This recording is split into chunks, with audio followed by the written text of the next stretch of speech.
Chapter 4. The first thing I did when we got to base camp was race into my cabin and look in the mirror.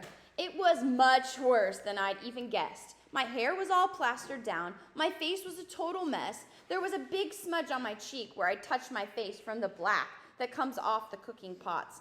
Star came in behind me and smiled as she saw me looking in the mirror. I can't believe it. Tell me if I ever look this bad again, okay? I can't wait to get into the shower. Me too. Rita and Heather said to tell you that the guys are building the fire in the boiler, and they're planning on getting into the shower first. How unchivalrous! I mean, we've been out in the rain for a week, and none of us complained about suffering along with the guys, but I really wouldn't mind a little inequality just once, like now, when it comes to the showers. That's what Rita and Heather thought. They said we'll sneak in right before them. All right, are you with us? Sure.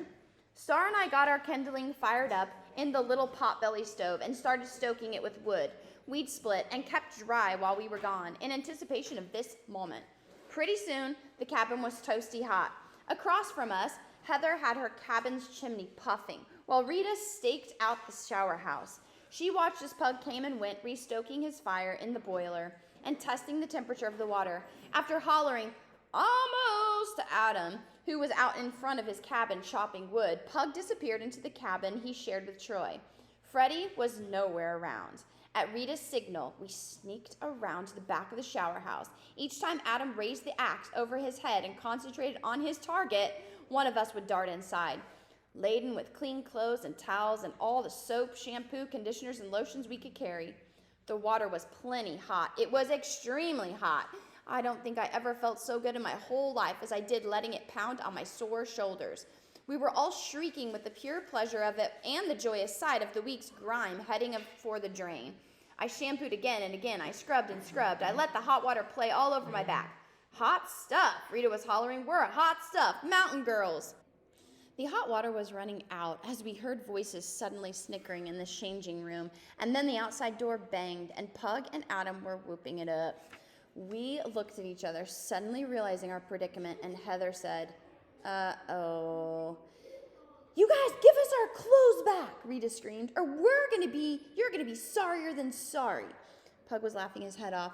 I could picture him well enough with all our clean stuff balled up in his huge grimy grasp. "What do you give us for them?" Adam wanted to know. By now I could hear Troy's laugh along with theirs. For a second, I thought of appealing to him, but I knew I shouldn't. "Give them back right now, and we won't rip your faces off," Rita declared. "You're gonna have to do better than that. You girls have committed a heinous crime, and now you're gonna have to pay." "State your terms," I shouted. "Ah," Adam replied merrily, the voice of reason. "Let's parley, mates." They had their parley. It was a spirited debate. We could hear only snatches of it, and most of those I wouldn't care to repeat. "Hurry up," Heather wailed. "We're completely out of hot water. It's cold in here." "Too bad." "Ladies and gentlemen," Adam intoned, "the terms are as follows. It's Troy's and my turn to cook tonight. We return your stuff if Rita cooks that same lasagna she did before we went on the hike." "Deal," Rita shouted. "Hey, I love to cook." Then she turned to us and whispered, "You watch. Where I come from, we don't get mad, we get even." Back in our cabin, Star and I stoked the fire and sat with our backs to the stove, drying our hair. Mine dried first, its shoulder length and not as thick as Star's either. I brushed Star's out for her, and as we talked, I found myself telling her how I'd been thinking about calling my father. But now I wasn't going to. "I can't believe he's marrying a lawyer," I said. "She seems so different from him, and she's a lot younger than he is. She's only 34. My dad is 45. Star didn't comment. I had the sudden insight that I was telling a homeless girl about my home. "I was really scared up there when I fell," I said. "You were brave." I laughed. "Sure." "No, really. You went first with Freddie. That peak was swirling with negative energy." "It was, wasn't it? I felt like I got hit by a train. And could you believe Al, the line he was feeding me after he almost got me killed?" Star got up, took the crystal from the pendant around her neck, and offered it to me. "If you lie back, put this on your forehead and think positive. Your anger will leave you." I set the brush aside. Sure, I said with a little laugh. Why not? Star walked lightly as ever over to her bed. Her reddish-brown hair fell halfway to her waist. Freshly washed and brushed, it was beautiful. On her left hand and right ankle, she wore those colorful woven friendship bracelets. I lay back on my bed with the crystal on my forehead, smiled a little to myself, and rested. Star brought out a small wooden box, the kind you might find in Mexico, from among her things. I'd never seen it before. One of her secrets. What's in it? I asked. The Royal Road of Tarot. I sat up. Tarot cards? I've heard of them, but I've never seen them. I thought you might be a person who's open to what the tarot can offer. I need some kind of help. I feel like a wreck. Let's sit on the floor. The floor would be best. How come? Wood enhances the spirit of the cards and shields them from negative vibrations. That's why I keep them in this wooden box. We sat side by side on the floor. Star gently lifted the lid of the box and removed a silk-wrapped bundle. What pretty silk, I remarked and touched it. It felt lovely. Silver for my soul color. Silver's the color of starlight. Did your parents name you Star? No, she said calmly. I did. I wasn't sure if I should press her to talk about her past, so I let the moment go. But I felt closer to her. She was right about her soul color, I thought. Wispy, silver, fragile, and ethereal, like herself. I felt like it was an honor to have her pull out her cards for me and tell me about her soul color. I wondered why someone so gentle could have been left homeless. I wondered, too, about the horrible things I'd heard that happens to homeless girls on the streets. Could Star have been through things like that? She unwound the silk wrapping from the cards and handed them to me. Shuffle them, she said. As I was doing so, she spread a royal blue silk cloth out on the floor. When I had shuffled them 3 times, she said that it was enough. She took a small notepad and pencil from the wooden box and handed them to me. Write out your question. Me? What question? Whatever you want, Star said softly. Or, if you don't have a specific question, just write Wisdom of the Tarot. I felt a little strange. I wrote Wisdom of the Tarot, whatever that means. Concentration on the paper, and the question will absorb the energy of the deck. Star began to lay out the cards. This is called the Celtic Cross. This first card, the 9 of Pentacles, helps me to understand your state of mind. This next card, the Magician, can be either good or bad. We'll need to see first how the other cards come up. The 4 of Cups tells how your past is affecting you right now. The 5 of Swords is your past. The King of Cups could come into your life, the Wheel. I was fascinated. What are cups? I interrupted. What are pentacles? Cups are like hearts in a regular deck of cards.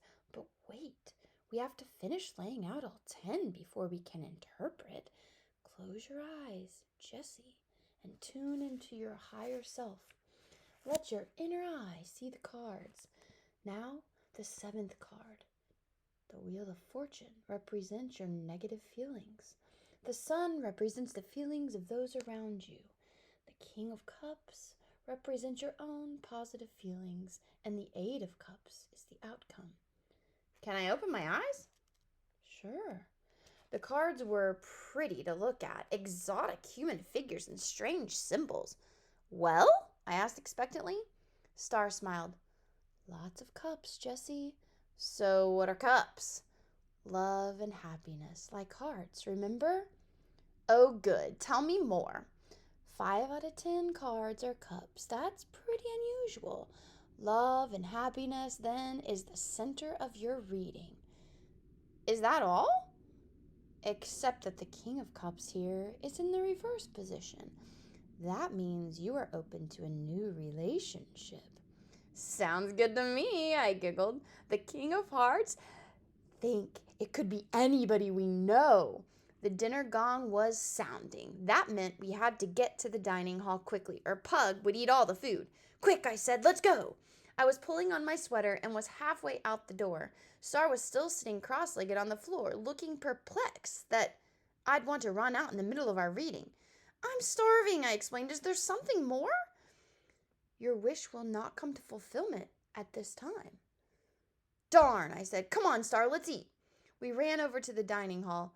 Rita was serving her lasagna buffet style. She'd baked it in 2 casserole dishes, and as she set them out at some distance from each other, she shouted that the smaller one was for the girls and the larger one for the guys. How considerate, Adam said in a mock British accent. First in line, Pug was delighted and dished up even more for himself than usual. We served ourselves and sat down at the big table. Freddie was back. I noticed him glancing at me, just a glance. And when he saw me notice him, he looked away. The place was buzzing, a genuine hot meal, and everyone knew in advance it was going to be world class. As Troy sat down next to me, he said, "Feeling good?" "I sure am," I said. "I feel great." "Good." I took a bite of Rita's lasagna. It was delicious. I felt warm and good. I thought about my tarot reading and smiled to myself. I wondered how Troy fit into my love and happiness. I might be open to a new relationship. The cards were right about that. The cards must always be right, I thought, like fortune cookies. Really, they could apply to anything. But I wouldn't tell Star how skeptical I was. The cards were fun, anyway, and gave you a lot to think about. What about Troy, I wondered? Was he the king of hearts? All of a sudden, there was pandemonium. Troy was gagging, and so was Adam. Pug was shoveling lasagna down so fast he didn't realize there was a problem, but now he did. He spit out what was in his mouth. Adam said, "Try a little garlic next time, Rita." Rita sprang to her feet and raised a fist in triumph. "Gotcha!" "Got me too," Al muttered. I tried a little bit of Troy's lasagna. It was unbelievable. A half-dozen garlic bulbs, not cloves, must have gone into the guy's casserole. The one for the girls tasted just great. Al didn't look happy. He was hungry, but what was he going to do about it? "Check out Freddie," Pug said. Freddie was eating away like nothing was wrong. His plateful of lasagna was half gone. Heather tried a bit of his and said, "Try a little garlic is right. How can you eat that?" He shrugged and flashed his smile. He had the most beautiful teeth. "Pretty good. Kills worms too, I bet." Everybody laughed, and the way it ended up, it turned into a macho contest. The guys cleaned their plates, even Al. Adam was going around to each girl with his lips out like a goldfish, saying, "Give us a kiss, give us a kiss." After dinner, we were supposed to be making plans for running the San Juan River. The girls were off to one side, keeping their distance from the garlic victims. Everybody was complaining that there wouldn't be any rapids on the San Juan. "We all want to do Whitewater River, Al," I said. "I've been looking into that," Al said with a grin. "And?" asked Troy. "It's hard to find whitewater this late in the year," Al explained. "But with the recent rains, the Colorado River is running high in Westwater Canyon, below Grand Junction, and just across the Utah line. 10,000 cubic feet per second. I called and checked. That's a great level for Westwater. Before we do our long trip on the San Juan, we can train on some prime whitewater on the Colorado. Westwater is 1 day stretch, but we could camp there for 3 or 4 days and just keep running it over and over." "Is it very rough?" Heather asked. "There's a rapid in there that, at some water levels, is rated a 10 on a 10 scale. It's called Skull, and it can be just as nasty as Crystal or Lava Falls." "I've heard those names," said Troy. "They're in the Grand Canyon."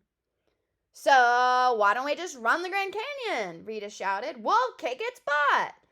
"Yeah, right," Al said with an apprehensive smile. "Well, among other considerations, we can't get a permit for the Grand, but we can pick one up for Westwater on the spot. I promise it'll knock your socks off." Adam couldn't help himself. In a perfect mother impersonation, he said, "Bring lots of extra socks, everybody."